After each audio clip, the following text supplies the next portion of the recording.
Food సేఫ్టీపై ప్రభుత్వం special focus పెట్టింది. ఇందులో భాగంగా అన్ని వసతి గృహాలను పర్యవేక్షించాలని మంత్రులకు ప్రత్యేక బాధ్యతలు అప్పగించింది. 10 ఉమ్మడి జిల్లాల ఇన్ఛార్జీలకు బాధ్యతలు అప్పగించింది ప్రభుత్వం. మంత్రులు హాస్టల్స్ లో ఎప్పటికప్పుడు తనిఖీ చేయాలని సీఎం ఆదేశించారు. మంత్రులతో సమన్వయం చేసుకుంటూ ఫుడ్ సేఫ్టీ అధికారులతో కలిసి కలెక్టర్లు కూడా తనిఖీలు చేయాలని సీఎం ఆదేశించారు. ఇక హాస్టల్లో ఫుడ్ పాయిజన్ ఘటనలపై సీఎం రేవంత్ రెడ్డి ఇప్పటికే ఆగ్రహాన్ని వ్యక్తం చేశారు. విద్యార్థులకు పరిశుభ్రమైనటువంటి వాతావరణంలో పౌష్టిక ఆహారం అందించడంలో ఎలాంటి నిర్లక్ష్యానికి తావు ఇవ్వకూడదని కలెక్టర్లకు ఆదేశాలు జారీ చేశారు. ఇదే అంశానికి సంబంధించిన పూర్తి అప్డేట్స్ మా కరెస్పాండెంట్ కరుణాకర్ అందిస్తారు. కరుణాకర్,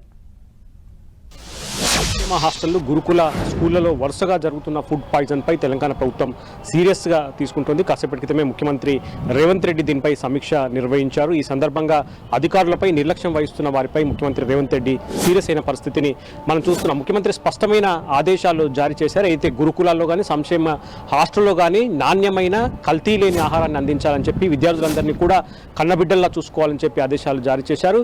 ఇకపై ఎవరైతే ఆహారం విషయంలో ముఖ్యంగా సంక్షేమ గురుకుల హాస్టల్లో ఆహారం విషయంలో నిర్లక్ష్యం వహిస్తారో అటువంటి అధికారులను శాశ్వతంగా ఉద్యోగాల నుంచి తొలగించేందుకు కూడా వెనుకాడబోమని చెప్పి ముఖ్యమంత్రి హెచ్చరించిన పరిస్థితి. ఇటువంటి సమయంలోనే ఉమ్మడి 10 జిల్లాల్లో ఎవరైతే ఇన్ఛార్జి మంత్రులు ఉన్నారో ఆ మంత్రులందరికీ కూడా ఆయా జిల్లాల్లో ఈ సంక్షేమ గురుకుల హాస్టల్లో ఆహార సేఫ్టీపై ప్రత్యేకంగా బాధ్యతలు అప్పగిస్తూ ప్రభుత్వం కాసేపటి క్రితం నిర్ణయం తీసుకుంది. కలెక్టర్లతో సమన్వయం చేస్తూ ఎప్పటికప్పుడు సంక్షేమ గురుకుల హాస్టల్లో తనిఖీలు నిర్వహించి ఆహార భద్రత విషయంలో చర్యలు తీసుకోవాలని చెప్పి మంత్రులకు ప్రభుత్వం ఆదేశాలు జారీ చేసింది.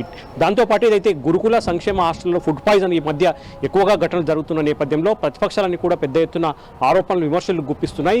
కొన్ని చోట్ల అసత్య ప్రచారాలు కూడా జరుగుతున్న నేపథ్యం బట్టి వాటన్నిటిని ధీటుగా తిప్పుకొట్టేందుకు కూడా మంత్రులు ఆయా నియోజకవర్గాల ఎమ్మెల్యేలు కూడా స్పందించాలని చెప్పి కూడా ముఖ్యమంత్రి ఆదేశాలు జారీ చేశారు. మొత్తం మీద శైలజ బాలిక ఏదైతే 21 రోజు నిమ్స్లో చికిత్స పొందుతూ మృతి చెందిందో ఆ ఘటనతో ప్రభుత్వం కొంత సీరియస్నెస్ వచ్చింది. ఇకపై ప్రభుత్వ సంక్షేమ హాస్టల్ గురుకుల హాస్టల్లో ఆహార కల్తీ విషయంలో మాత్రం కఠినమైన చర్యలు తీసుకోవాలి.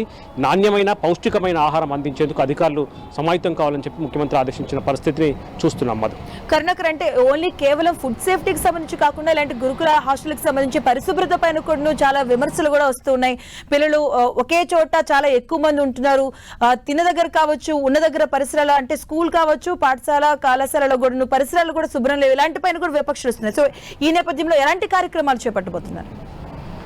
ఖచ్చితంగా దీనిపై తెలంగాణ ప్రభుత్వం దృష్టి సారించింది. ఎందుకంటే వరుసగా మనం చూస్తున్నాం తెలంగాణ వ్యాప్తంగా చాలా జిల్లాల్లో వరుసగా ఈ గురుకుల సంక్షేమ హాస్టల్లో ఫుడ్ ముఖ్యంగా ఆహార కల్తీ విషయంలో విద్యార్థులు పెద్ద ఎత్తున ఆరోగ్య సమస్యలు ఎదుర్కొంటున్నారు. ఇటువంటి సమయంలో ప్రభుత్వం దీనిపై దృష్టి సారించిందని చెప్పవచ్చు. ఆహార కల్తీతో పాటు గురుకుల సంక్షేమ హాస్టల్లో పరిశుభ్రతపై కూడా ప్రభుత్వం దృష్టి సారించింది. దీన్ని దృష్టిలో పెట్టుకునే ప్రత్యేకంగా మంత్రులు ఎవరైతే ఇన్ఛార్జి ఉమ్మడి జిల్లాలకు ఇన్ఛార్జిగా మంత్రులు ఉన్నారో వాళ్ళందరికీ కూడా ఈ ఫుడ్ సేఫ్టీ పాఠశాల సంక్షేమంపై ప్రత్యేకంగా బాధ్యతలు అప్పగించింది.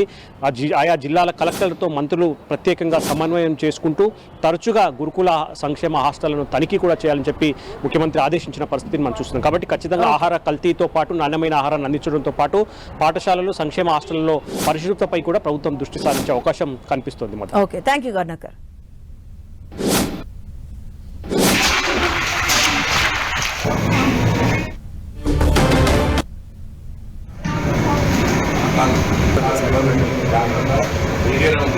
ఉంది